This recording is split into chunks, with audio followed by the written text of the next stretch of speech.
క్రీస్తు నామములో గత కాలమంతా మమ్మల్ని కాచి కాపాడి మీ కృపలో భద్రపరిచిన మీ కృపను బట్టి మీకు స్తోత్రాలు, వందనాలు ప్రభువా. మీ బిడ్డలు నిలబడి చెప్పిన సాక్ష్యాల కొరకే మీకు వందనాలు. వారి వారి జీవితాల్లో మీరు చేసిన మేళ్ల కొరకు, మీరు కాపాడిన విధానం కొరకు ప్రభువా మీకే మహిమ చెల్లిస్తున్నాము తండ్రి. మీకు వందనాలు. మీరు కాపాడకపోతే మమ్మల్ని ఎవరు కాపాడలేరు నాయన. మీరు నిలబెట్టకపోతే మా జీవితాలను ఎవరు నిలబెట్టలేరు ప్రభువా.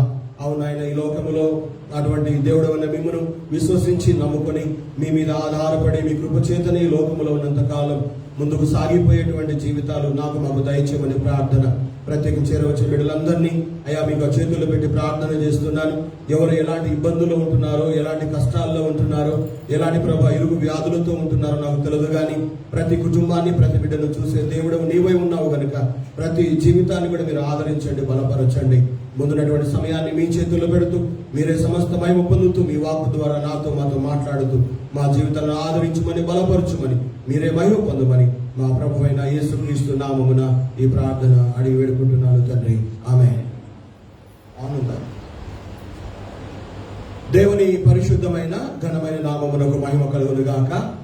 మరొకసారి మీతో కలిసి దేవుని నామాన్ని మహిమపరిచేటువంటి భాగ్యము, అదేవిధంగా మీ కొరకు ప్రార్థించేటువంటి ఒక జీవితము దేవుడు మాకు అనుగ్రహించిన దేవుని కృపను బట్టి మీకు దేవుని మహిమ.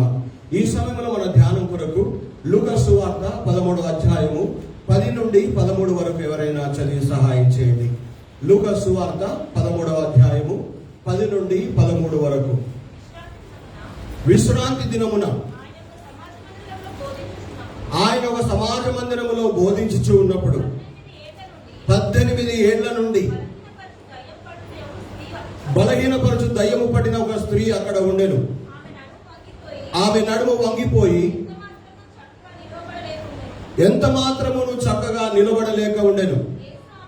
యేసు ఆమెను చూచి రమ్మని పిలిచి, అమ్మా,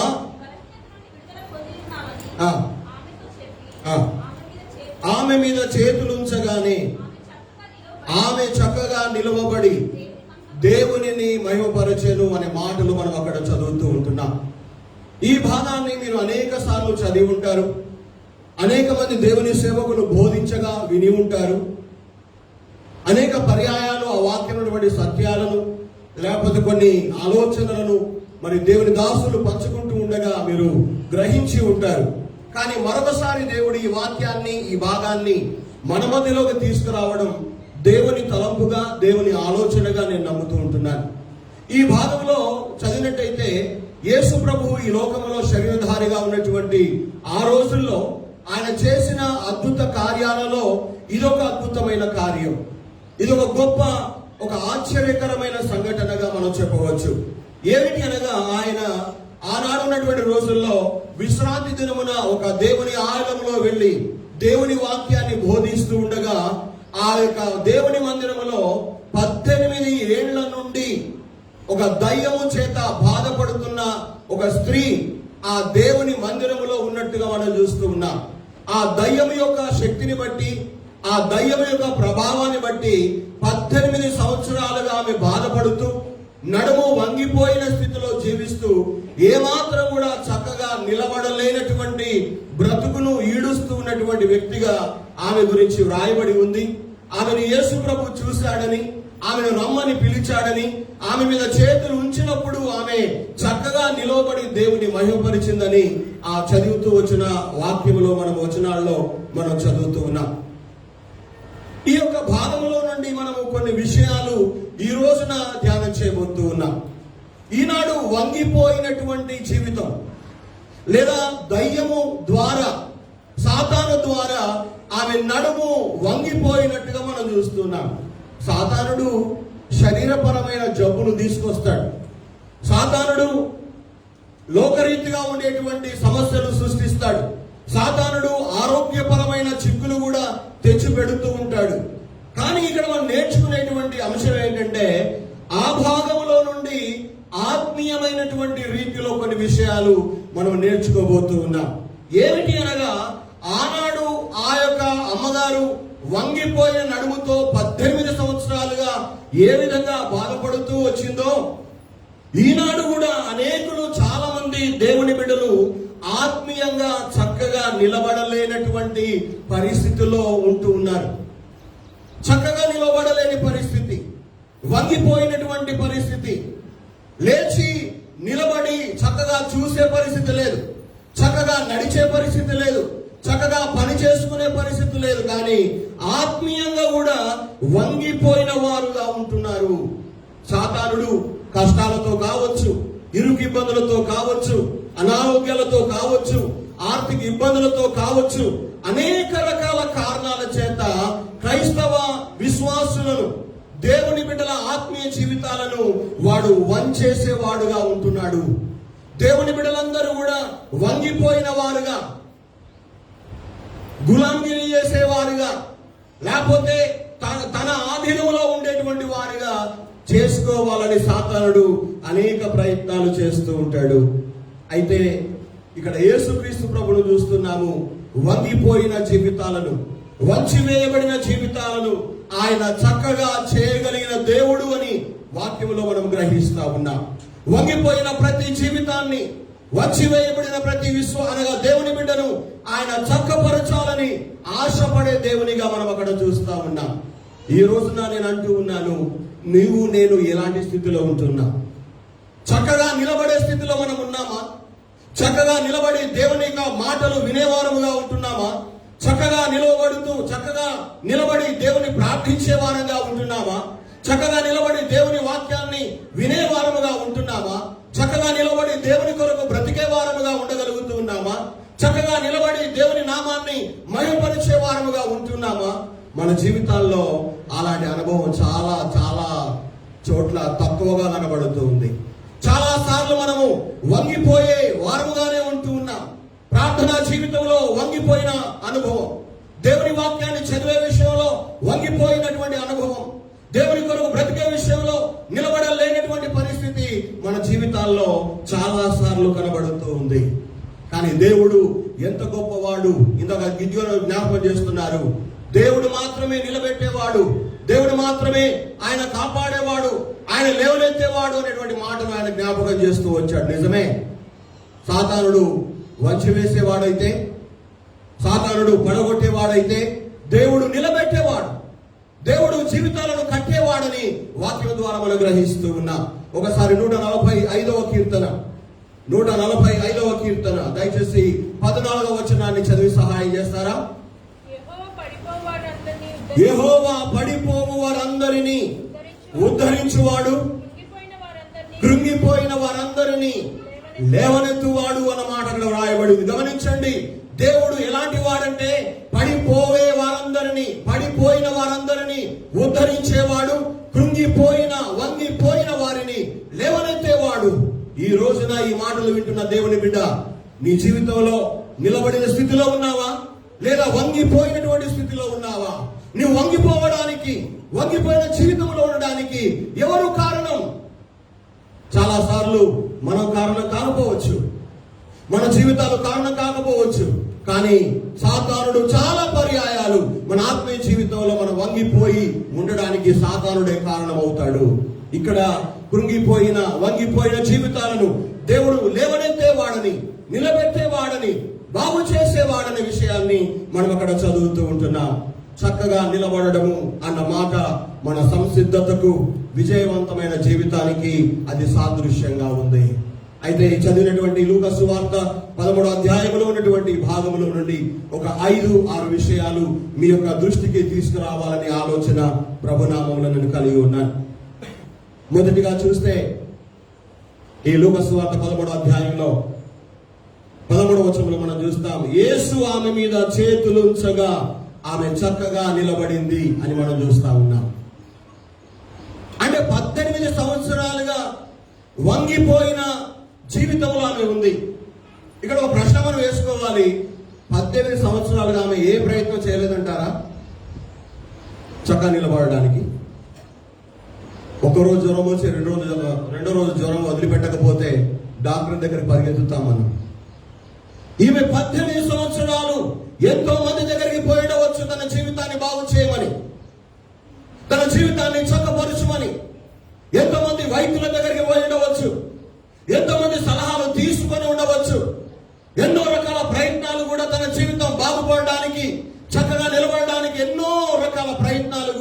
ఈమె చేసి ఉండరు గాని ఆమెను, ఆమె జీవితాన్ని, ఆమె స్థితిని ఎవ్వరు కూడా బాగు చేయలేకపోయారు.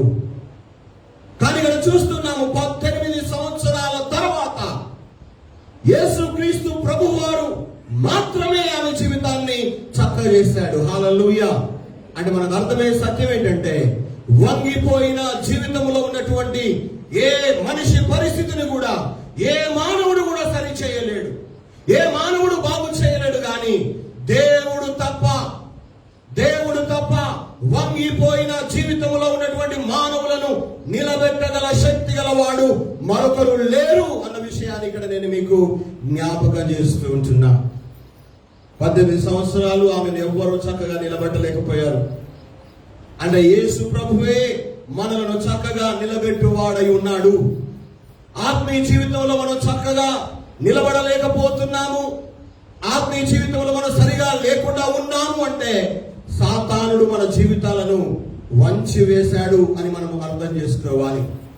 నువ్వు ప్రార్థనలో నిలబడిన అనుభవంలో ఉన్నావా?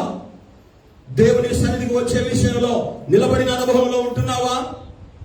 అదేవిధంగా వాక్యాన్ని చదివి ధ్యానించే విషయంలో నిలబడిన అనుభవం నీకుందా? లేదా వంగిపోయినాను, వంచి వేయబడ్డాను, వంగిపోయిన జీవితం నాలో ఉందంటే ఏ కారణాన్ని బట్టి నీ జీవితం వంగిపోయిందో ఒకసారి ఆలోచన చేయాలి. ఈ మాటలు వింటున్న ప్రియ దేవుని బిడ్డలు, మీరు ఏ విషయంలో వంగిపోయిన వారుగా ఉన్నారో నాకు తెలియదు, కానీ ఏ స్థితిలో వంగిపోయినప్పటికీ కూడా వంచి వేయబడిన మీ ప్రతి పరిస్థితిని కూడా యేసుక్రీస్తు ప్రభువు బాగు చేయగలవాడని నేను ఇక్కడ మీకు జ్ఞాపకం చేస్తూ ఉన్నాను. అక్కడ ఉంది 12వ వచనంలో, యేసు ప్రభు ఆమెను చూచి రమ్మని పిలిచి ఆమె మీద చేతులుంచి బాగు చేసినట్టుగా చూస్తూ ఉన్నాం. ఈ రోజున వంగిపోయిన జీవితంలో ఉండడం దేవునికి ఇష్టం లేదు. వంగిపోయిన దేవుని జీవితంలో ఉండడం దేవుడు కోరుకోవడం లేదు. నీ యొక్క క్రైస్తవ జీవితంలో, ఆత్మీయ జీవితంలో, అన్ని రంగాల్లో కూడా, అన్ని విషయాల్లో కూడా దేవుని కోసం నిలబడిన వాడుగా ఉండాలని దేవుడు ఆలోచన కలిగి ఉన్నాడు. నీ జీవితంలో, నా జీవితంలో ఆశపడుతూ ఉన్నాడు. ఇప్పుడు నువ్వు యేసుక్రీస్తు ద్వారా నిలబెట్టబడిన స్థితిలో ఉన్నామా మనము, మన జీవితాలు? లేదా అపవాది వల్ల, సాతానుని వల్ల వంగిపోయిన స్థితిలో ఉన్నామా మనం ఆలోచన చేయాలి. ఈ రోజున ఈ దినాన ఆత్మీయంగా నువ్వు ఏ స్థితిలో ఉన్నావు? యెహెజ్కేలు ప్రవక్త గురించి ఒక మాట రాయబడి ఉంది. యెహెజ్కేలు గ్రంథము 2వ అధ్యాయము 1-2 వచనాలు మనం చూద్దాం. యెహెజ్కేలు 2:1-2.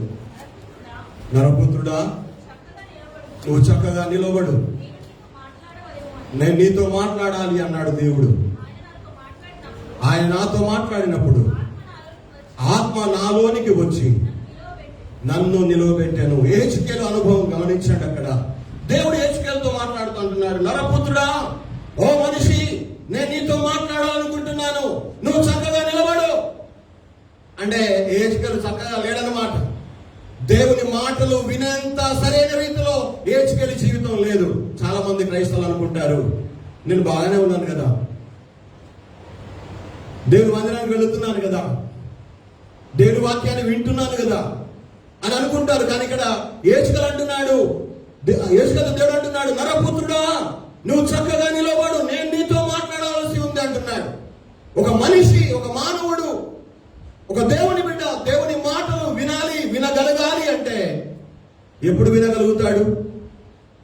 ఒక వ్యక్తి దేవుని మాటలు విని దేవుని పని ఎప్పుడు చేయగలుగుతాడు? చక్కగా నిలబడి ఉన్నప్పుడే ఆ పని చేయగలుగుతాడు. యెహెజ్కేలు నేను బాగానే ఉన్నానని తను చూసుకున్నాడేమో, కానీ అక్కడ 2వ వచనంలో ఉంది, దేవుని ఆత్మ నాలోనికి వచ్చి నన్ను నిలబెట్టను అని మనం చూస్తున్నాం. అంటే దేవుడు తప్ప, దేవుని ఆత్మ ద్వారా తప్ప ఏ మనిషి కూడా దేవునికి ఇష్టమైన రీతిలో నిలబడి ఉండలేడు.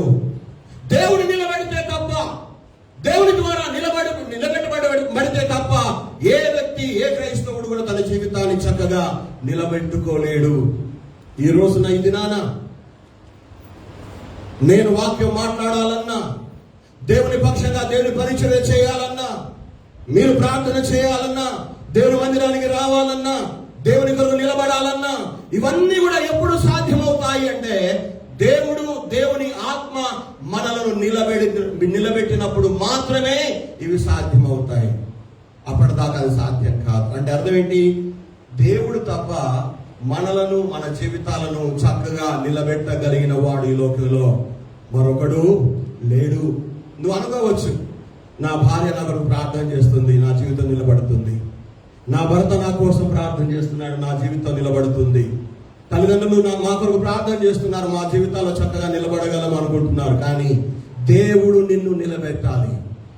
దేవుడే నిన్ను నిలబెట్టేవాడు. దేవుడు నిలబెడితేనే నువ్వు చక్కగా నిలబడగలుగుతావు. దేవుడు నిలబెడితేనే చక్కగా ముందుకు వెళ్ళగలుగుతావు. దేవుడు నిలబెడితేనే దేవుని పని చేయగలుగుతావు. దేవుడు నిలబెడితేనే దేవుని ప్రార్థించగలుగుతావు. దేవుడు నిలబెడితేనే ఆయన పక్షంగా వాక్యాన్ని బోధించగలుగుతావు. దేవుడు నిలబెడితేనే దేవుని కొరకు ఏదైనా నువ్వు చేయగలుగుతావు. దేవుడు నిలబెట్టకపోతే నీవు గాని నేను గాని మనం ఏమీ చేయలేము, ఏమీ చేసుకోలేము. ఇక్కడ 18 సంవత్సరాల నుండి వంగిపోయిన ఆమె జీవితాన్ని, వంగిపోయిన ఆమె నడుమును దేవుడు చక్కగా నిలబెట్టినాడు, చక్కగా బాగు చేసినాడు.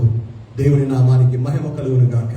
ఈ రోజు అంటూ ఉన్నాను, నువ్వు ఏ స్థితిలో వంగిపోయావు, ఎక్కడ వంగిపోయావు, ఎక్కడ లొంగిపోయావు, ఎక్కడ నీ జీవితం చక్కగా లేకుండా ఉంది, ఈ రోజున అక్కడ ఒప్పుకొని ప్రభు చేత, ప్రభువా నన్ను బాగు చేయి, నన్ను నిలబెట్టు, నన్ను చక్క చేయు అని ప్రార్థన చేస్తే దేవుడు ఈ క్షణాన, ఈ సమయాన నిన్ను, నీ జీవితాన్ని వంగిపోయిన స్థితిలో ఉన్న నిన్ను బాగు చేసి నిలబెడతాడు అనే విషయాన్ని జ్ఞాపకం చేస్తున్నా. రెండవ సత్యం ఏంటంటే, ఈ చదువుకున్న భాగంలో 18 సంవత్సరాల నుంచి ఆమె వంగిపోయి ఉంది. కానీ ఆశ్చర్యం ఏంటంటే 18 సంవత్సరాల నుండి ఆమె గుడికి వస్తుంది. దేవునికి స్తోత్రం, హల్లెలూయా. మన జీవితాలు ఎట్లా ఉంటాయి? ఒక విషయం కొరకు దేవుని ప్రార్థించామనుకోండి, మా పిల్లల పెళ్ళిళ్ళు కావాలి, మంచి అల్లులు రావాలి, మంచి కోడళ్ళు కావాలని ప్రార్థన చేసామనుకోండి, దేవుడు మన ప్రార్థన వినలేదనుకోండి, మన బిడ్డల పెళ్ళిళ్ళు, మన కొడుకుల పెళ్ళిళ్ళు కాలేదనుకోండి, చల్ ఏం దేవుడు అబ్బా, దేవుడు లేడు, గుడి లేదు, అన్ని బంద్ కదా. మా రూబేనే చెప్తాడు, కుక్కనట యాడన కొట్టండి, కుక్కను కాలే కొడుతుందట. అది కుక్కను కొడితే ఎక్కడన్నా తల మీద కొట్టినా కాలు కొడుతుందట, నడు మీద కొట్టినా కాలే కొడుతుందట. అట్లాగే క్రైస్తవులు ఎట్లా తయారయ్యారంటే, ఆలాలు ఇంట గొడవపడ్డ గుడిమా, పక్కడు గొడవపడ్డ గుడిమా, వాళ్ళ జీవితాల్లో వాళ్ళు బాగు లేకుండా గుడిమా, అన్నిటికీ మందే. కానీ ఇక్కడ చూస్తున్నాము, 18 సంవత్సరాల నుండి ఆరోగ్యం బాగోలేకపోయినా, 18 సంవత్సరాల నుండి వంగిపోయిన జీవితంలో ఉన్న, 18 సంవత్సరాల నుండి దేవుడు ఆమె ప్రార్థన వినకపోయినా, ఆమె మాత్రం మందిరానికి వస్తూనే ఉంది. ఆ రోజున, ఏ రోజున యేసుక్రీస్తు ఆమెను బాగు చేసిన దినమున కూడా ఆమె అదే ఆలయంలో, మందిరంలో ఉన్నట్టుగా మనం చూస్తున్నాం. ఈ రోజు నేను అంటూ ఉన్నా, దేవుని బిడ్డలారా, మీ ఇంట్లో, మీ ఇరుగు పొరుగు వారు, లేకపోతే మీ సమస్యలో, మీ బాధల్లో, మీ కష్టాల్లో, మీ జీవితాల్లో లోకరీతిగా కొన్ని ఇరుగు ఇబ్బందుల్లో ఉన్నప్పటికీ కూడా మందిరానికి రాగలుగుతున్నారా? దేవుని సన్నిధిని ప్రేమించగలుగుతున్నారా? దేవుని ప్రేమించేవారుగా ఉంటున్నారా? ఈమె అలాంటి స్థితిలో కూడా దేవుని ప్రేమించింది, దేవుని సన్నిధిని ప్రేమించింది కనుక ప్రతి విశ్రాంతి దినమున ఆమె ఆలయానికి వస్తూ ఉంది.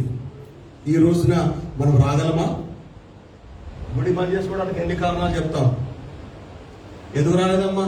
తల మస్తు నచ్చిందయ్యా, తల నొప్పి వస్తాయి, గుడి బంద్. నేను పోయిన వారం చెప్పాను కదా, ఈ 15వ తారీఖు ఆమెకు ఆపరేషన్. ఈ రోజు కూడా సుద్దపల్లి ఆరాధనకు వచ్చిన అమ్మాయి. ఎందుకు ఈ మాట అంటున్నానంటే, టెన్షన్ ఉందట, బాగా భయపడుతుందట, రాత్రి నిద్రసరి రావట్లేదు, ఎట్లా అవుతుందో అని. ఆమె అంటుంది, మందిరానికైనా వెళితే కాస్త నెమ్మది దొరుకుతుందని వచ్చానయ్యా అంది. ఎందుకు ఈ మాట అంటున్నానంటే, దేవుని సన్నిధిని మన కష్టాల్లో ప్రేమించే వారు ఎంతమంది ఉంటున్నాం, మన అనారోగ్యాల్లో దేవుని సన్నిధిలో కనబడాలని ఎంతమంది మీరు కోరుకునే వారంగా ఉంటున్నాం. బహుశా ఈమె ఆ వంగిపోయిన స్థితిలో గుడికి వచ్చినప్పుడల్లా ఎంతమంది గుని ఉంటారో. ఈ ముసలానికి పని లేదా? వంగిపోయిన నడువు వేసుకొని నేను భక్తురాలని వస్తుంది, ఇంటికాడ పడి వస్తే కాదా? రమ్మన్నదోలు మా బొంబాయి బాగున్నాడు, గన్పూర్ ఊళ్ళకి వెళ్ళే మెల్లగా నడుచుకో, వాళ్ళు అరగంట 30 గంట నడుస్తారు అనుకుంటే, తక్కువ ఇద్దరు, శకుంతలమ్మ, గంగారాం బాబు. గొలుసు ప్రార్థన రోజు కూడా వస్తారు. వాళ్ళు ప్రార్థన చేయలేరు కానీ వాళ్ళు వస్తారు మళ్ళా. ఎందుకు ఈ మాట అంటున్నా, వాళ్ళని మెచ్చుకోవడానికి అంటలే నేను. ఎందుకు ఈ మాట అంటున్నానంటే, చాతకాని పరిస్థితిలో కూడా దేవుని సన్నిధికి వెళ్ళాలి, నేను దేవుణ్ణి ప్రేమించే వాడిని, నేను గుర్తింపు పొందాలి అని ఎంతమందిని కోరుకుంటున్నా. 18 సంవత్సరాలు, ఒక సంవత్సరం కాదు, 18 సంవత్సరాలుగా ఆమె గుడి మానివేయలేదు, ఆరాధన ఎగ్గొట్టలేదు. దేవుని సన్నిధిలో ఆరాధన జరిగినప్పుడల్లా సమాజ మందిరములో ఆమె కనబడుతూ వచ్చింది.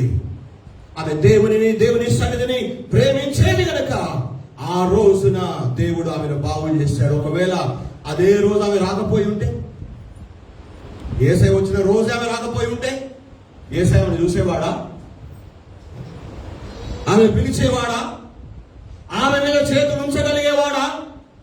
ఆమె జీవితాన్ని బాగు చేయగలిగేవాడా? చేసేవాడేమో. కానీ నేనంటే ఒక మనిషిగా అంటున్నాను, ఎన్నో సంవత్సరాలుగా ఆమె వేచి ఉంటూ వస్తున్న ఆ కోరిక, ఎన్నో రోజులుగా తాను కోరుకుంటున్నటువంటి ఆ యొక్క కోరిక, తాను బాగుపడాలి, తాను నిలబడాలి, తన జీవితం బాగు చేయబడాలని ఎన్నో ఏళ్లుగా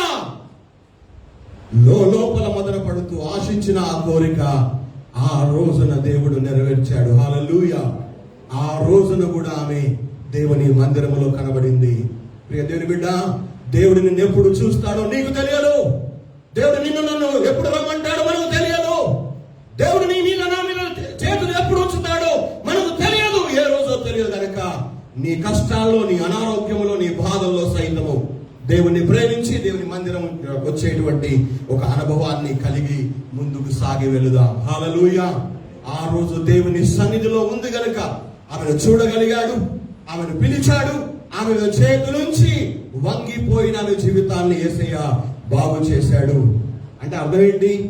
దేవుని సన్నిధిలో కష్టాలతో వచ్చేవారిని, బాధలతో వచ్చేవారిని, భారములతో వచ్చేవారిని, వంగిపోయిన స్థితిలో ఉండి వచ్చేవారిని దేవుడు ఏదో ఒక రోజున నిలబెడతాడు, బాగు చేస్తాడు, తన నామాన్ని మహిమపరుచుకుంటాడని ఈమె ద్వారా మనం నేర్చుకుంటున్నాం.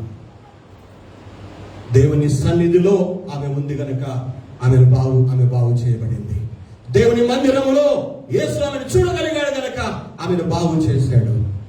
దేవుని సన్నిధిలో ఉన్న వారిని దేవుడు బాగు చేస్తాడు. దేవుని ప్రేమించే వారిని దేవుడు బాగు చేస్తాడు. వంగిపోయిన వారి జీవిత పరిస్థితిని చక్కదిద్దుతాడని ఈ వాక్యం ద్వారా, ఈ అమ్మగారి జీవితం నుండి మనం నేర్చుకుంటున్నాం. బైబిల్లో కూడా ఇంకో భక్తుల గురించి రాయబడి ఉంది.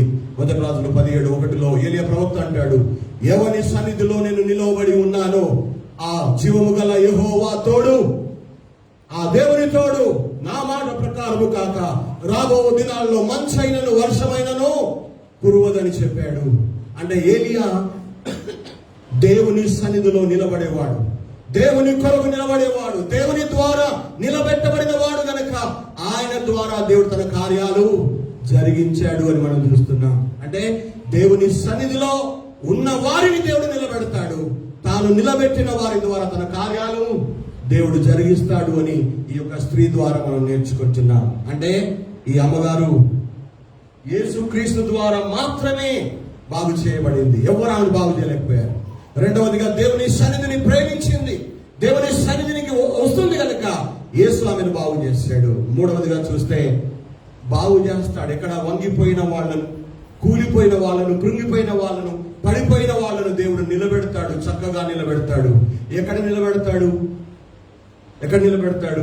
దయచేసి కీర్తన గ్రంథము 40వ అధ్యాయము 2వ వచనాన్ని చూడండి. కీర్తన గ్రంథము 40వ అధ్యాయము 2వ వచనం.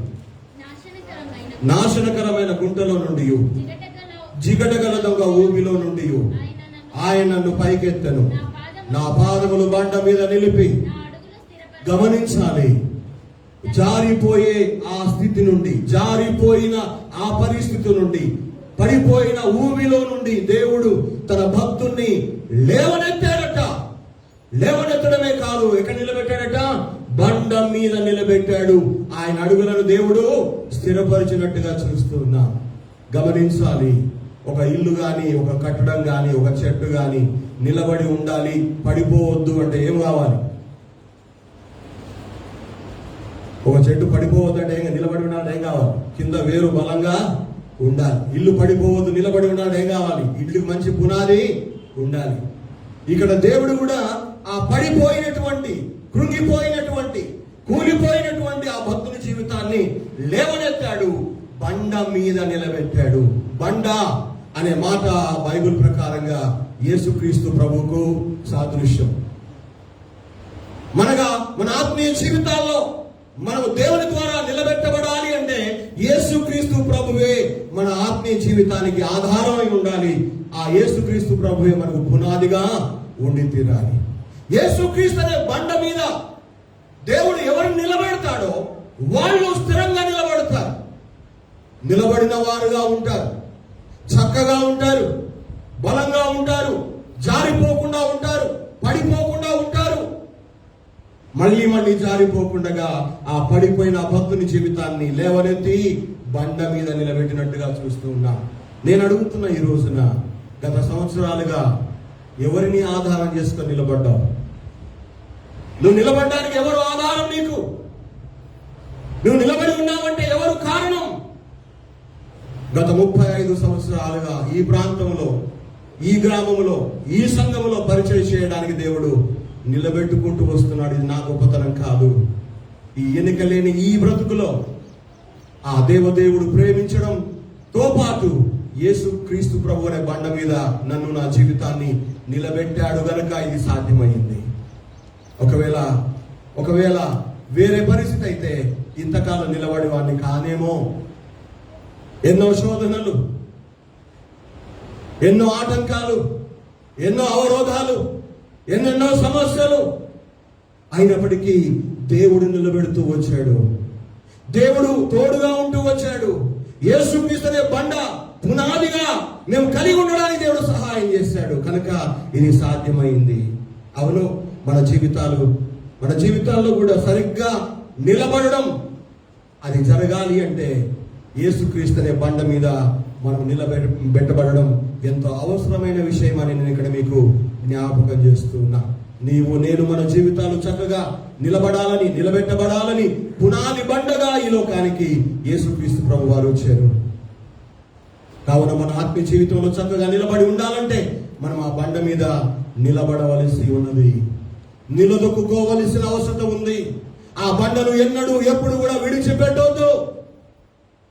లోకంలో నిలబడ్డాము అనుకున్న వాళ్ళు ఎంతో మంది పడిపోయినా, 20వ కీర్తనలోన కొందరు రథములను బట్టి, కొందరు గుర్రములను బట్టి అతిశయపడతారు. మనమైతే మన దేవుడిని యెహోవా నామమును బట్టి అతిశయపడదాము. వారంతా కృంగిపోయి నేల మీద పడి ఉన్నారు, మనమైతే లేచి చక్కగా నిలుచుచున్నామని మాట్లాడతాడు. అనగా కారణం ఏంటి తెలుసా? దేవుని నామం, యేసుక్రీస్తు నామం, యేసుక్రీస్తు ప్రభువు మనకు పునాదిగా ఉంటే మనము నిలబడిన వారముగా ఉంటాము. దేవుడు నిలబెడతాడు. నిలబెట్టబడిన వారముగా మనం ఉండాలంటే మనకు పునాదిగా యేసుక్రీస్తు ప్రభువే ఉండాలి. యేసుక్రీస్తే చెప్పాడు మత్తయి సువార్త 7వ అధ్యాయము 25 నుండి 27 వరకు భాగాన్ని మీరు తర్వాత చదవండి. అక్కడ ఆ దేవుని మాటలు విన్ని వాడి చొప్పున చేసే ప్రతి వాడు కూడా బండ మీద తన ఇల్లు కట్టుకునినా బుద్ధిమంతుని పోలి ఉంటాడట.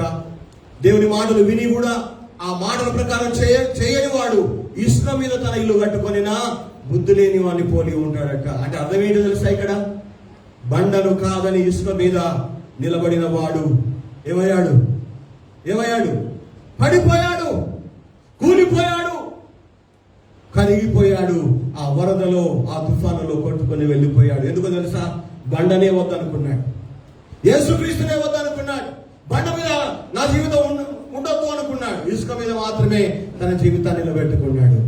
మీరు తెలుసా, సముద్రం దగ్గరికి ఎవరైనా పోయారా? సముద్రం దగ్గరికి ఎప్పుడన్నా? సముద్రం పైన అలలు వస్తున్నప్పుడు కొద్దిగా లోపలికి వెళ్ళి ఇసుక మీద నిలబడండి. అలలు మీ కాళ్ళను దాటి వస్తాయి. ఆ నీళ్లు మళ్ళీ వెనక్కిపోయేటప్పుడు మీ కాళ్ళ కింద ఇసుకను కూడా తీసుకుని వెళుతూ ఉంటాయి. గమనించి ఉంటారు. అంటే ఇసుక మీద నిలబడినటువంటి ఏది కూడా, ఏ జీవితం కూడా అది చక్కగా నిలబడదు. అది ఏ నాటికైనా పడిపోతుంది, ఏ రోజుకైనా కూలిపోతుంది. ఈ రోజు నేను అంటున్నాను, ఇక్కడ 18 సంవత్సరాలుగా వంగిపోయిన, చక్కగా నిలబడలేని ఒక జీవితాన్ని మనం చూస్తా ఉన్నాం. యేసు తప్ప నిలబెట్టేవాడు, చక్కగా చేసేవాడు ఎవడు లేడు. ఆ చక్కగా లేని పరిస్థితుల్లో కూడా అమ్మగారు దేవుని సన్నిధిని ప్రేమిస్తూ వచ్చింది. ఏదో ఒక రోజు దేవుడు నా మొర వినకపోతాడా, నన్ను బాగు చేయకపోతాడా, నా గురించి పట్టించుకోకుండా పోతాడా, నా జీవితాన్ని నిలబెట్టకపోతాడా అన్నటువంటి ఆశ కలిగి 18 సంవత్సరాలు అలాగే ఆమె వస్తూ వచ్చింది. ఆ రోజు రానే వచ్చింది. దేవుడు ఆమెను చూశాడు, రమ్మన్నాడు. ఆమె చేతులుంచి బాగు చేసి చక్కగా నిలబెట్టాడు.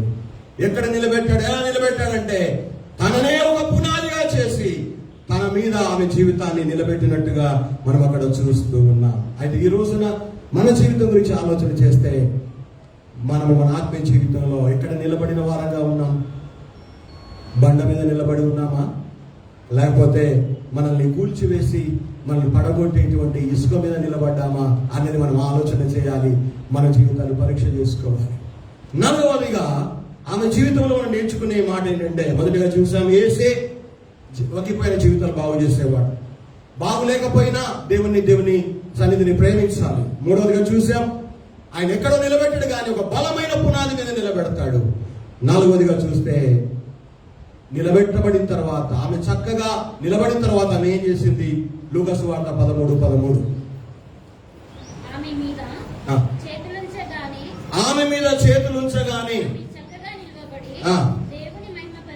చాలు. ఈ భాగంలో చూస్తే 4వ సత్యం ఏంటో తెలుసా? దేవుడు అనగా యేసుక్రీస్తు ప్రభువు ఆమె మీద చేతులుంచగానే ఆమె చక్కగా నిలవబడి ఏం చేసిందట? దేవుణ్ణి మహిమపరిచింది అని చదువుతున్నాం. దేవుని చేత అద్భుతమైన స్వస్థత పొందుకున్న చక్కగా నిలబడిన ఈ స్త్రీ దేవుణ్ణి మహిమపరిచింది. మరి అప్పటిదాకా ఏం చేసింది? దేవుని గుడికి వచ్చామే.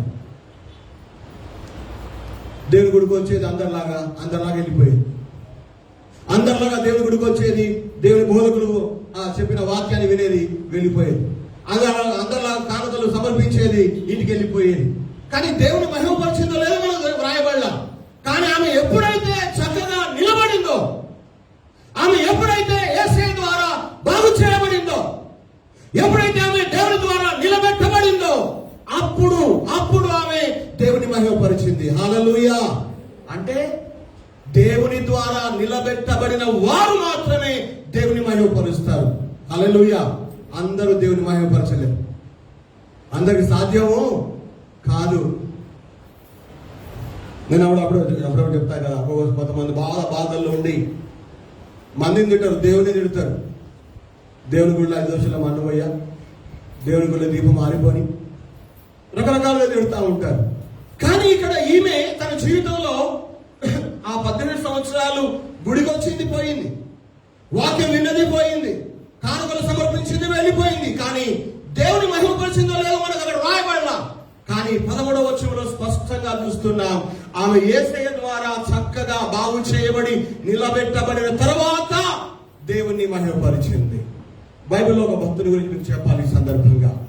యోబు అనే భక్తుడు ఉన్నాడు, మీ అందరికి తెలుసు కదా. ఆయన మంచి భక్తి గలవాడు, యథార్థపరుడు, న్యాయవంతుడు, చెడుతనాన్ని అసహించుకునేవాడు, చాలా ధనవంతుడు కూడా.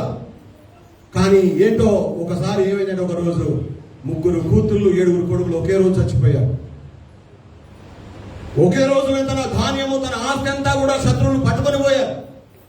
ఒక్క రోజులో ఆయన శరీరం అంతా కురుపులు పుట్టి పుళ్ళు పడి రసిగారుతూ ఉన్నాయి. అలాంటి పరిస్థితుల్లో కూడా దేవుణ్ణి తిట్టలేదు, దేవుడు అన్యాయం చేశాడని చెప్పలేదు.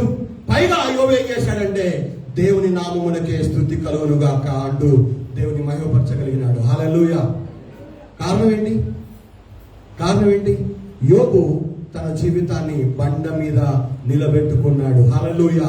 ఆ కారణం చేత యోబు నిలబడిన వాడుగా ఉన్నాడు కనుక ఆయన దేవుని మహిమపరచగలిగినాడు. మనం అయ్యో ఎన్నో నెలలుగా ప్రార్థన చేస్తున్నా కానీ దేవుడు ఇట్లా చేస్తాడని అనుకోలేదు నేను కదా.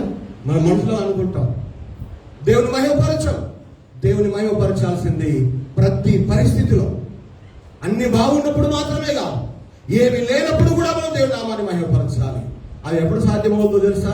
దేవుని ద్వారా నిలబెట్టబడినప్పుడు మాత్రమే అది సాధ్యమవుతుంది. దేవుని మహిమపరచగలుగుతాము. బైబిల్లో నిలబడ్డ వాళ్ళు, నిలబెట్టబడిన వాళ్ళు మాత్రమే దేవుని మహిమపరుస్తారు, దేవుని మహిమను కూడా చూస్తారు. నిర్గమకాండము 33 అధ్యాయము 18 నుండి 23 వరకు తర్వాత మీరు చదువుకోండి.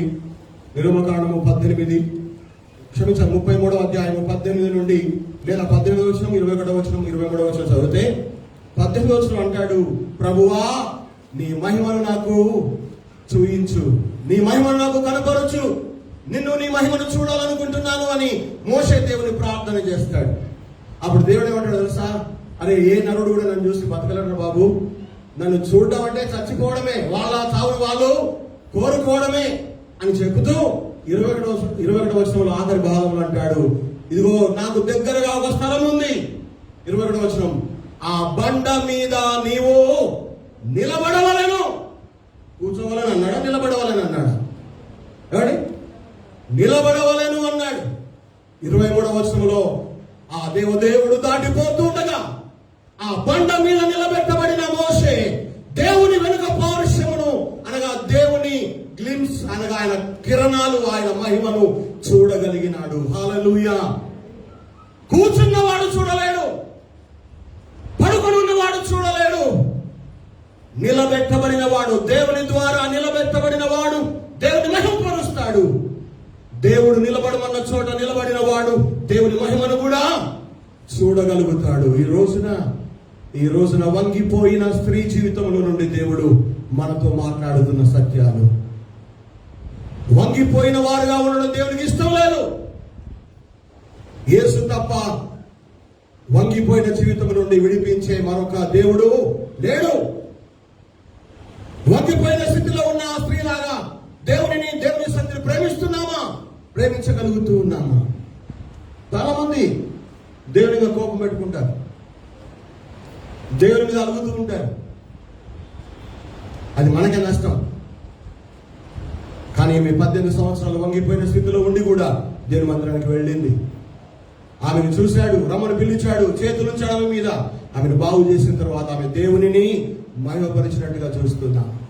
ఈ విధంగా దేవుని ద్వారా వంగిపోయిన జీవితంలో నుండి నిలబెట్టబడిన వాళ్ళ జీవితాల్లో ఎటువంటి కార్యాలు జరుగుతాయి అంటే, దేవుని ద్వారా నిలబెట్టబడిన వారు దేవుని మహిమపరుస్తారు. ఒకటి. రెండవది, దేవుని ద్వారా నిలబెట్టబడిన వారు ఆ జీవితాలు జరిగే ఇంకో కార్యం కూడా చూద్దాం. రండి, నిర్గమకాండము 14వ అధ్యాయం 13-14 వచనాలు. నిర్గమకాండం. అందుకు మోషే, భయపడకుడి, యెహోవా మీకు నేడు కలగజేయు రక్షణను మీరు ఊరకయే నిలుచుండి చూడండి. మీరు నేడు చూస్తున్న ఈ ఐగుప్తీయులను ఇక మీద మీరెన్నడూ చూడరు. యెహోవా మీ పక్షమున యుద్ధము చేస్తాడు అని మోషే ద్వారా దేవుడు మాట్లాడుతున్నాడు. ముందు ఎర్ర సముద్రం, వెనుక ఫరో సైన్యం కదా, మధ్యలో ఇశ్రాయేలు. ముందు పోతే నుయ్యి, వెనుకకు పోతే గొయ్యి అన్నట్టుగా అయిపోయింది ఆ పరిస్థితి. భయంలో ఉన్నారు, ఏమవుతుందో అనేటువంటి గందరగోళంలో ఉన్నారు, కూర్చోలేకపోతున్నారు, నిలబడలేకపోతున్నారు, ఏం చేద్దామో అంతూ చిక్కని పరిస్థితుల్లో వాళ్ళు ఉన్నారు. అప్పుడు మోషే ద్వారా దేవుడు మాట్లాడుతున్నాడు, భయపడకండి, దేవుడు ఈనాడు మీకు కలగజేయ రక్షణ ఎట్లా చూడమంటున్నాడు? ఒక మూల కూర్చొని చూడండి అన్నాడా? ఏమన్నాడు? దేవుడు కలగజేసే రక్షణ నిలబడి చూడండి. మనం ఏమనుకుంటా, అయ్యా నేను కూర్చుంటా, నువ్వు చూపెట్టిన సంగతి ఏందంటాం. కానీ దేవుడు కలగజేసే రక్షణ మనం చూడాలి అంటే కూర్చొని ఉంటే సాధ్యం కాదని. ఎప్పుడన్నా నిలబడి ఉన్నప్పుడు నిలబడి చూడండి. మీరు చూస్తున్న ఐగుప్తీయులను మీరు ఇక మీద ఎప్పుడు కూడా చూడరంటే, దేవుని ద్వారా ఎవరైతే నిలబెట్టబడతారో ఆ నిలబడి ఉన్న వారి పక్షమున దేవుడు యుద్ధము చేస్తాడు. హల్లెలూయా, హల్లెలూయా. నువ్వు దేవుని పక్షంగా నిలబడితే, దేవుని మాటను పట్టుకొని నిలబడితే, దేవుని యొక్క వాక్యాన్ని ఆధారం చేసుకొని దేవుని పక్షంగా నిలబడి ఉన్నట్టయితే, దేవుడు నీ పక్షంగా నిలబడి నీ శత్రువుతో యుద్ధం చేస్తాడు. అదే నిర్గమకాండం 14:25 కూడా చూస్తే ఐగుప్తీయులు అంటారు, అరే పారిపోదాం రండ్రా బాబు. 25వ వచనం చదువుతారు ఒకసారి. ఐగుప్తుల రథచక్రాలు ఊడిపడుతూ ఉన్నాయి.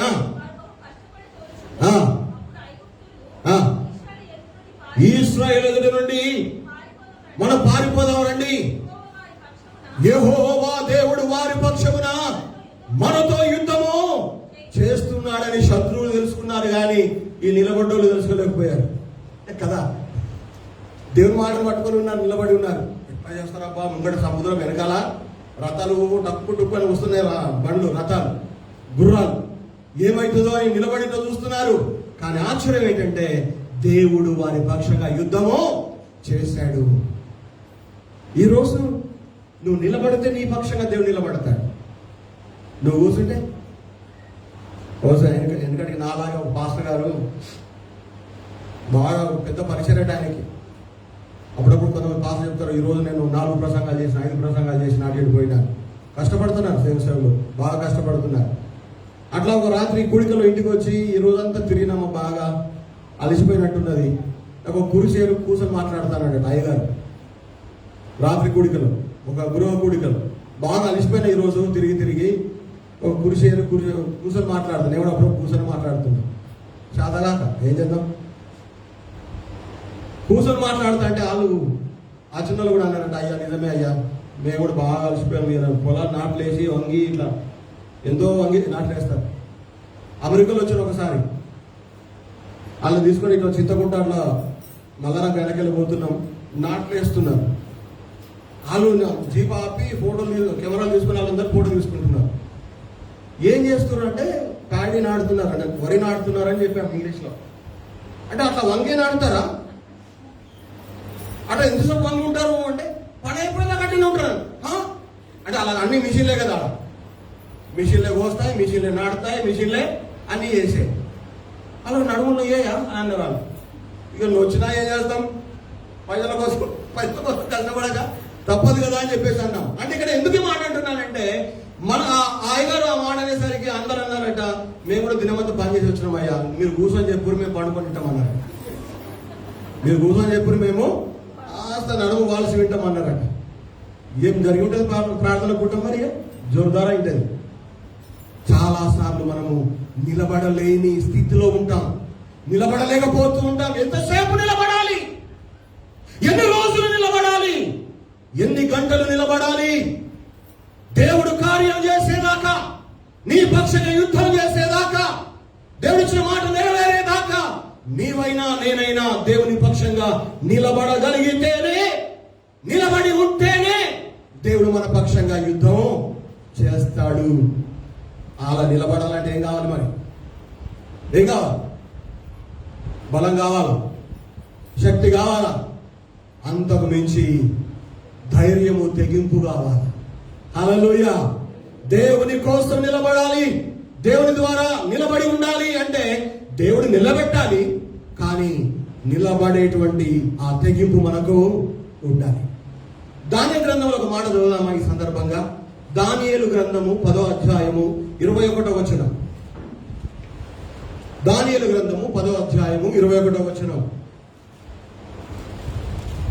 అయితే సత్య గ్రంథమందు రాసినది నీతో చెప్తాను, మీ అధిపత్యకు మిఖాయేలు గాక ఈ సంగతులను గూర్చి నా పక్షముగా నిలువ తెగించిన వాడు ఒకడును నేనుగో సత్య గ్రంథమందు రాసిన సంగతులు మీకు తెలియజేస్తాను. దేవుడు అంటున్నాడు. అయితే దూతలకు అధిపతి అయినటువంటి మిఖాయేలు నేను తెలియజేసిన సంగతుల పక్షమున, లేకపోతే నా పక్షమున మిఖాయేలు లాగా నిలబడి ఉండడానికి తెగించేవాడు ఒక్కడు కూడా లేడే అంటాడు దేవుడు. ఈ రోజున మనం తెగిస్తున్నామా దేవుని పక్షంగా నిలబడడానికి, దేవుని కోసం నిలబడడానికి? ఈ రోజున మనం తెగించాలి, ఒక నిర్ణయానికి రావాలి, ఒక తీర్మానం చేసుకోవాలి. గిద్యోను భార్య నమ్ముకోలేదు ప్రభుని, గిద్యోను కొడుకులు నమ్మలేదు, కోడలు నమ్మలేదు. వాళ్ళు ఏమన్నా చేసుకొని నేను మాత్రం దేవుని కోసమే బ్రతుకుతా అంటాడు ఆయన. తెగింపు ఉందా? ఆ తెగింపు రావాలి. ఊరందరూ ఏమనుకున్నా పర్వాలేదు, ఏమిరా మతంలో దిగినావాట. మతం అంటే వేసుకొని నమ్ముకోవడం అంటే దిగేది కాదు, ఎక్కేది కాదు. ఇది నమ్ముకోవడం. దిగిండ్రట కదా, పోయిపోయి అన్న దిగినరేంది, రకరకాలుగా మాట్లాడతారు. అందరి ముందు మనం నిలబడతామా దేవుని నమ్ముకున్నామని తెగింపుతో? ఇక్కడ అబ్రాహాము ఉన్నాడు, శారదగాలైన వాళ్ళందరూ మన కళ్ళతో చూసిన వాళ్ళే. ఒకనొక వాళ్ళ జీవితం ఏమిటో మనకు తెలుసు. రోజు కళ్ళు తాగి కొట్లాడేవాళ్ళు, గొడవలు పెట్టుకునేవాళ్ళు, అసలు వాళ్ళ జోలికి పోవడానికి భయపడే వాళ్ళేమో. చాలా మంటది మా గట్టి నిజంగా ఒప్పుకోవాలయ్యా, దేవుడు ఎంత మంచి జీవితాన్ని ఇచ్చాడు అని. 10 మందిలో దేవుని పక్షంగా నిలబడ్డానని చెప్పే ధైర్యం నీకుందా ఈరోజు? ఆ తెగింపు ఉందా? చాలా మంది క్రైస్తవులు ఆ తెగింపు లేదు కదా, లేదు. కానీ వంగిపోయిన జీవితం గురించి నేర్చుకుంటున్నాం. వంగిపోయిన జీవితంలో నుండి బాగు చేయబడినటువంటి ఒక అమ్మగారి జీవితాన్ని ఆధారం చేసుకొని ఈనాడు ధ్యానం చేస్తూ ఉన్నాం. వంగిపోయిన జీవితాన్ని బాగు చేసేది దేవుడే. వంగిపోయిన స్థితిలో ఉన్న ఎన్నాళ్ళుగా ఉంటూ వచ్చిన దేవుని సన్నిధిని ప్రేమించాలి అని నేర్చుకున్నాం. దేవుడు ఒకవేళ అనుకుంటే ఏదో ఒక రోజున బాగు చేస్తాడు, నిలబెడతాడు, జారి పడకుండా బండ మీద స్థిరపరుస్తాడు, నిలబెడతాడు. నిలబెట్టిన తర్వాత మనం ఏం చేయాలి? ఆయన మహిమపరచాలి. ఆయన మహిమపరిచే వారుగా ఉంటే ఆయన ద్వారా నిలబెట్టబడిన మన పక్షంగా దేవుడు యుద్ధము శత్రువులతో చేస్తాడు. తర్వాత నిలబెట్టబడిన వాళ్ళ జీవితంలో వాళ్ళు ఏం చేయాలి? నిలబెట్టబడిన వాళ్ళు, దేవుని ద్వారా నిలబెట్టబడిన వారు ఏం చేయాలి? లూకా సువార్త 19:8.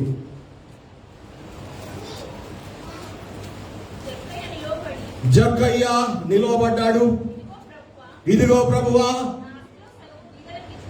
చాలు, జక్కయ్య గురించి మనకు అందరికీ తెలుసు కదా. ఆయన ట్యాక్స్ ఆఫీసర్ అని, సుంకము వసూలు చేసేవాడని, అన్యాయంగా ధనం సంపాదించాడని, పాపులతో స్నేహం చేసేవాడని, రకరకాల ఆయన గురించి మనం చెప్పగా విన్నాం. అయితే మనం నేర్చుకునే సత్యం ఏంటంటే, యేసు ప్రభువుని ఎప్పుడైతే తన జీవితంలోనికి చేర్చుకున్నాడు, ఎప్పుడైతే యేసు ప్రభు తన ఇంట్లోకి వచ్చాడో, ఆ చక్కగా లేని జక్కయ్య జీవితం అంతా చక్కగా అయింది కదా. అన్యాయస్తుడు, పాపులతో తిరిగేవాడు, దౌర్జన్యం చేసేవాడు, అన్ని చక్కగా అయిపోయిన తర్వాత 8వ వచనంలో ఆయనంతటా ఆయనే నిలబడి అంటున్నాడు. నిలబడి అన్నాడా, కూర్చొని అన్నాడు? ఏమండి? నిలబడి అంటున్నాడు. అనగా దేవుని ద్వారా నిలబెట్టబడిన వాడైన జక్కయ్య అంటున్నాడు, అయ్యా ప్రభువా, నా ఆస్తిలో సగము బీదలకు ఇస్తున్నాను. తన ఆస్తి నిలబడ్డాడు, నిలబెట్టబడ్డాడు, యేసు ద్వారా బాగు చేయబడ్డాడు. బాగు చేయబడిన జక్కయ్య అంటున్నాడు, నా ఆస్తిలో సగం బీదలకు, లేని వాళ్లకు ఇస్తున్నాను. అంటే దేవుని ద్వారా నిలబెట్టబడిన వారు చేయాల్సిన పని ఏంటంటే ఇతరులకు సహాయము చేయాలి. ఇతరులు అంటే ఎవరు? అక్కడ బీదలు అని ఉంది. ఈ రోజు మన సంఘంలో చాలా మంది బీదలు ఉన్నారు. అంటే ఫైనాన్స్గా కాదు, ఉండొచ్చు, అట్లా కూడా ఉండొచ్చు. డబ్బు రూపేనా అనట్లేదు నేను. ప్రార్థనల జీవితంలో బీదలుగా ఉన్నారు. వాక్య అనుభవంలో బీదలుగా ఉన్నారు. దేవుని వెంబడించే విషయంలో పేదలుగా ఉంటున్నారు. అటువంటి వాళ్ళకి దేవుని ద్వారా నిలబెట్టబడిన మనం సహకారం అందిస్తున్నామా? జక్కయ్య దేవుని ద్వారా బాగు చేయబడ్డాడు. జక్కయ్య దేవుని ద్వారా నిలబెట్టబడ్డాడు. ఆయన అంటున్నాడు, బీదలకు నా ఆస్తిలో సగము ఇచ్చేస్తున్నాను. మనం ఏమి ఇవ్వగలుగుతాం? దేవుని ద్వారా బాగు చేయబడ్డ మనం, దేవుని ద్వారా నిలబెట్టబడిన మనం ఇతరులకు ఏ విధంగా సహకారం చేయగలుగుతాం అంటే ఒక సంగతి మీకు జ్ఞాపకం చేయాలి. అపొస్తలుల కార్యములు 3వ అధ్యాయము 6 వచనాల వరకు తర్వాత చదవండి. అక్కడ శృంగారం అనే ఆలయం దగ్గర పేతురు, యోహానులు ప్రార్థన చేయడానికి వెళుతూ ఉంటారు దేవాలయానికి. ఆ దారి పక్కన ఒక పుట్టింది మొదలుకొని కుంటివాడుగా ఉన్నటువంటి వ్యక్తి అక్కడ దారి పక్కన కూర్చొని భిక్షం అడుగుతూ ఉంటాడు. పేతురు, యోహాను చూసినప్పుడు కూడా వాళ్ళని భిక్షం అడుగుతాడు. అప్పుడు పేతురు ఏమంటాడంటే, మా వైపు చూడు అన్నాడు కదా. మా వైపు చూడు అనగానే, మరి ఇలా అందరికంటే ఎక్కువిస్తారేమో అనుకోని వాడు వాళ్ళ వైపే చూస్తున్నాడట.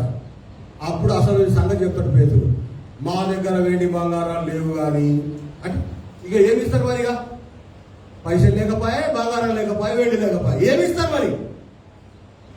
ఏమిస్తారు? పేతురు అంటున్నాడు, మాకు కలిగిందే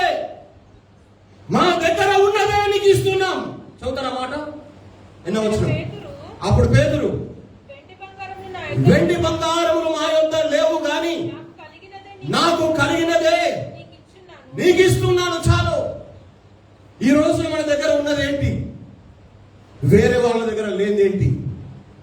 ఈ రోజున మన దగ్గర యేసయ్య ఉన్నాడు. హల్లెలూయా. ఈ రోజున మన దగ్గర యేసయ్య ప్రేమ ఉంది.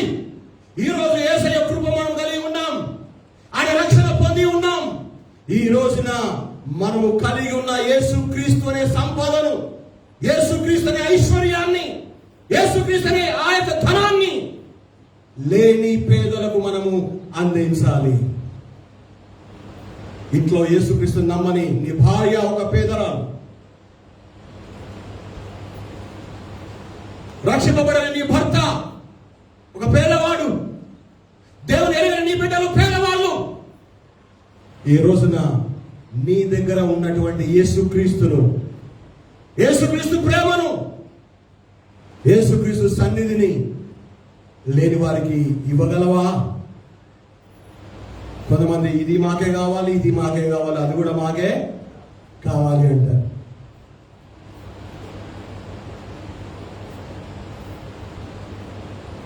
చాలా సార్లు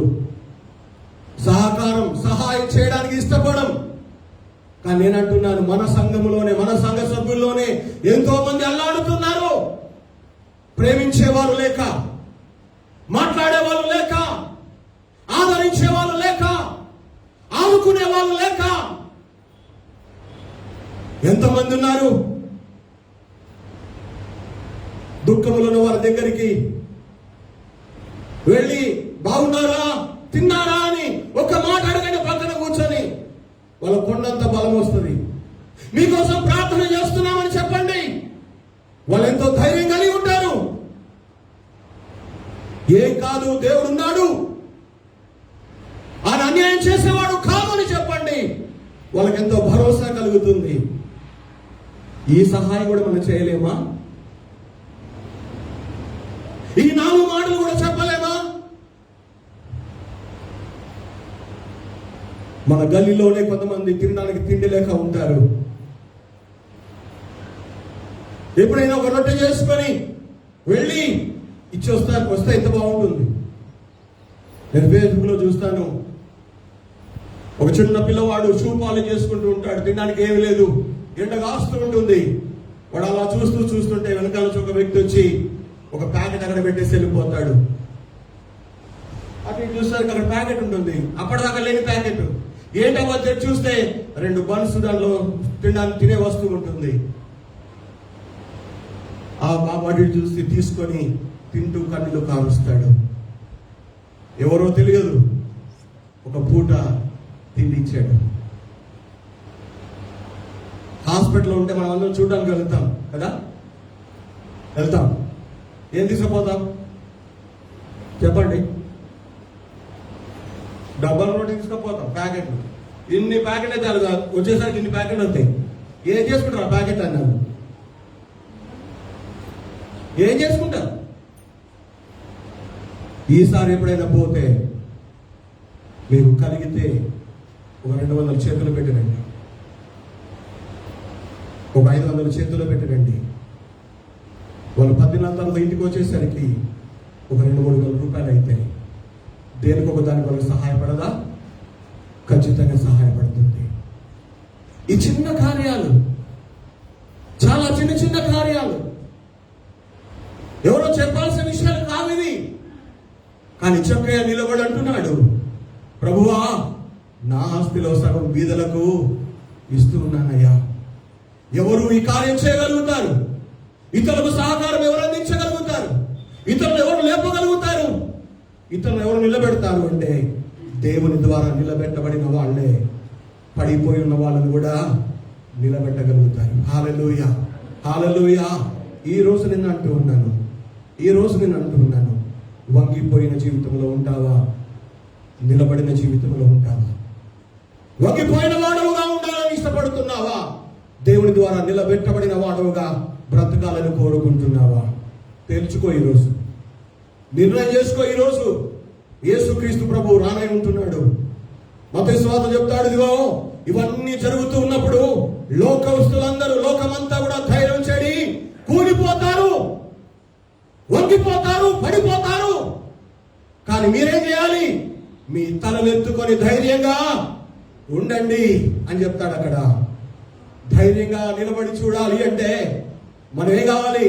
జరుగుతున్న విషయాలకు జంకొద్దు, కానీ నా రాజు, నా యేసయ్య రాబోతున్నాడు అని ఎదురు చూడాలి, నిలబడి చూడాలి.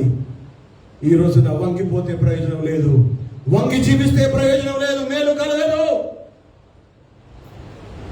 ఎన్నాళ్ళున్నా, ఎన్ని సంవత్సరాలున్నా అదే నీ జీవితం.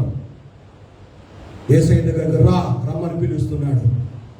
ఆయన నిన్ను చూస్తున్నాడు, నీతో మాట్లాడుతున్నాడు. ఈరోజు నువ్వు రాగలిగితే ఆయన నీ మీద చేతులు ఉంచుతాడు. హల్లెలూయా.